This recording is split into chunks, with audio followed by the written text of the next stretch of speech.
So it's not just about saying, I love the Prophet ﷺ. It's not just saying, I'm a Muslim, I'm a mu'min. You need to prove that love. Which brings me now to some of the shortcuts, inshallah, that can bring a person to Jannah a lot quicker if they adhere to them. And the reason I've mentioned this, because the concept of shortcuts is embedded into all of human beings. We all like shortcuts.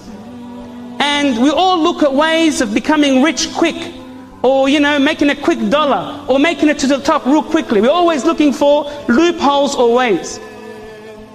And so also we find in Islam there are shortcuts in almost every act of worship. There are shortcuts with regards to things that you can actually say with the tongue that can enter you paradise. And there are shortcuts with regards to actions. I want to begin and just share with you some shortcuts which I have collected for you.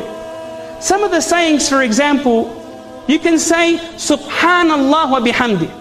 Subhanallah wa bihamdi. If you say this 100 times in the morning and in the evening, let's see what the result is. In the hadith found in Sahih Muslim, the Prophet sallallahu alaihi wasallam said, whoever says Subhanallah wa bihamdi 100 times, no one will come on the day of resurrection with anything better than him except for the one who said the same as he said or more. 100 times. What's the phrase?